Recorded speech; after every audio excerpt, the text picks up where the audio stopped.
put an end to this topic once and for all, turn the Hubble round and show us Earth in real time, zooming in onto a place so that we can see what's happening at that place, and we know that there is something up there looking down on us from space. But they will not do it. They can't do it. It doesn't exist. It literally doesn't exist. Pretty much everything NASA puts out is fraudulent. Nobody has actually really gone all the way across Antarctica. Yeah. Now there are millionaires out there who could assemble the resources to make an expedition and completely go across and chart Antarctica and make a name for themselves, being the first person to do that. Yeah. But nobody ever done. If a pilot is flying around the curve of the Earth, then he should be dipping the nose down every 5 minutes. He should be dipping the nose down to stay around the curve. But the thing that really got me interested was, as you say, the gyroscope. In a plane there is an artificial horizon. Okay, and it's based on a gyroscope.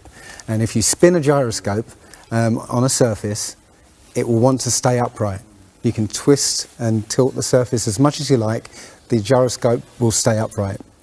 So, if a plane has a gyroscope and it starts following the curve of the Earth, the gyroscope would stay upright, which means the artificial horizon will start to roll backwards. But it doesn't. That's absolute proof that a plane flies over a flat surface rather than a curved one.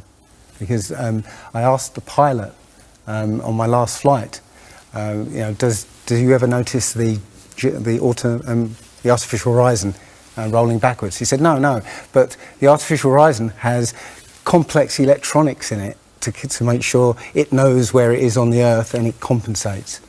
But I went to the manufacturer of the artificial horizon, and they confirmed to me that it's completely mechanical, nothing electronic in it whatsoever. So it's literally just a gyroscope that can freely move. So that right there is proof to me that planes fly over a plane. Neil deGrasse Tyson, who's a leading astronomer in America, tells us that the Earth is not a perfect circle. It is actually an oblate spheroid. It's squashed and wider at the equator. Yeah. So. Znači po-stesnet je na polovite, a po-širok je na ekvatorot. Exactly. So my question to him would be, why is there land at the equator? Because water will move more readily than rock. So if the Earth is spinning, the water will be collected at the equator. I mean, if you spin a wet tennis ball, the water shoots off at the equator, essentially. So all the water will be gathered around the equator. So why is there land at the equator? Doesn't make any sense. And it seems that nobody's ever on the space shuttle. And the proof of that is the Challenger disaster. In, I believe it's 1986, the Challenger exploded just after takeoff and killed 7 astronauts. But it turns out that 6 of the astronauts are still alive, and most of them are using their original names. And you can find pictures of them. They're using the same names, and they're doing ordinary jobs now. Teachers, lecturers, lawyers, whatever. But they're still alive. And you can see whenever the space shuttle lands, you can hear it. It's a loud jet engine. That's it. It's not a glider. In my video, I show you a glider, how that seems, and then I'll show you the space shuttle. And yeah, it's not a glider. It's an aircraft. And that's what they're fooling us. They're taking billions of dollars in and giving us images and fake planes for that 10 billion, however many billions of dollars it is. It's easy. If everybody's been trained into believing that this is real, right, and there's space, and it's within our interests to explore space and go to the moon, go to Mars. Yeah, people will pay for it, and they're making billions. And yeah, there's more to it, because I believe there's a big deception coming, and it's to do with aliens, because people believe there are aliens out there. So they've prepared us for an alien invasion or an alien saviour. And I think the flat Earth came along at the right moment to educate people, to make people believe or understand that we've been lied to. And if you know, as I know in my heart now, that is real and this isn't, I will not be fooled by aliens coming, because there are no aliens. There's no space. Yeah, it's all fantasy by Disney and NASA. Well, the Bible has a very, very clear view of what this place is, and it matches that place more than it matches this. Okay, and what it says is the great deep is under it, just water. It's just deep water, and above the firmament is water. And it says in Genesis that he separated the water below from the water above, and made a space, and then made dry land appear out of the water. So what's under the flat Earth? Well, it's water, and it just goes on. Again, I don't know for sure, because I've not been under there. I don't know what's past the outside of, or the first few hundred miles of Antarctica. But everything I've seen over the last year and a half tells me that is true and this isn't. And I'm starting to believe and trust my intuition about this world is very different from what most people think it is. There are very powerful people who essentially rule this world right now. And the ordinary person is a slave in this world. And slaves aren't educated. They're taught what they need to, or they need to know. That's it. They're not taught truth. They're taught what they need to know. And so you're taught enough so that you can do the paperwork and operate the machinery, but you're not meant to know what's really going on, because that's the power they have over us. They know what's going on, how this world works. We don't, so they can control us. In my opinion, the Big Bang theory and the theory of evolution and the ball Earth theory are all interlinked, and they're all there to make us feel as though we're insignificant. We're small, tiny, miniature, unimportant pieces of slime crawling around on a speck of dust in an infinite universe. If that's true, and there's no purpose, there's no meaning to anything, then our owners can do whatever they want with us. Then, this is all accidental, so food can be genetically modified because it's imperfect. We can be modified because we're imperfect. If we realise that this is the universe, and complete universe. Yes, this system is is everything.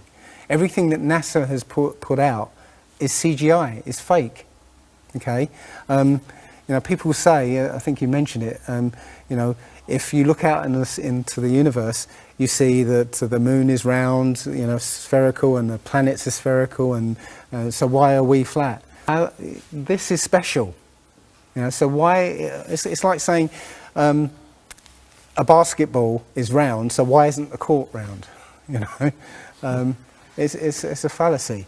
So this idea of a ball Earth, theory of evolution, the Big Bang, is all about making us feel nothing, so that we can be used. If everybody realised how special we all are, how unique every single life is, then this whole world would change overnight. We wouldn't allow ourselves to be used by this cabal. We wouldn't allow this planet to be destroyed, because they're destroying it because, oh, it's just an accidental planet, one of millions. We've found other Earths, you know. Eventually, if this one gets too messed up, we'll go to another one. No, this is it. So if we all realise that, then we wouldn't allow all these things that are going on. It's all about control. There are a small group of people who want to control the world, and because there's so many of us out there, you know, they can't control us directly. They can't, you know, this small group of people can't, you know, come round to all of us and control us directly. So they must use our own minds, our own hearts and minds against ourselves. And this is what they've done. They've educated us into this world, into this globe spinning, you know, heliocentric Big Bang evolution world, which makes us nothing. And as soon as we change that, this is amazing, because when I first started looking, it was about 1.5 years ago, I looked on YouTube and there were maybe about 100 videos, not even that probably, and nobody was talking about it, right? And then over 2015, it exploded. There are thousands and thousands and thousands of people looking at it. This is what I think. It's the truth. And we recognise the truth when we hear it, and you know, we feel it, and this I believe has come at the exact right time, so that we awaken to what's going on in the world. Nothing else, you know, 9/11 even hasn't awoken people, right, to this extent. You know, for me, I've been an atheist for 40 years. From the age of 13, you know, I didn't want anything to do with God and Bibles and whatever and religions. And now I know for a fact there is a creator. There are only two possibilities. Either there is a God or there isn't. And both of them are terrifying. Yeah. If there isn't a God, then nobody's in control. We're hurtling through space, and there's no plan, and there's no nothing, and you know, that's terrifying. If there is a God, then we'd better find out who he is and what he wants, and do exactly what he says.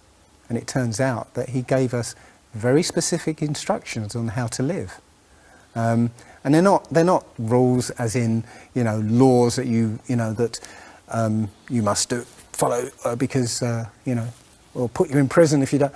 No, these are rules to live by, to make a harmonious world.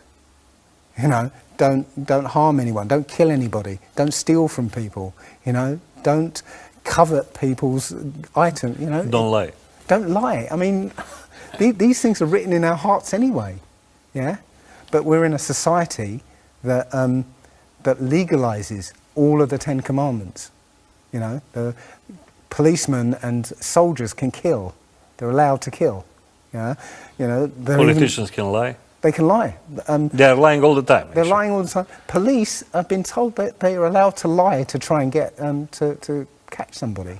Yeah, they're allowed to lie. Everything in the 10 Commandments is legalized in this society. That tells you who runs this society.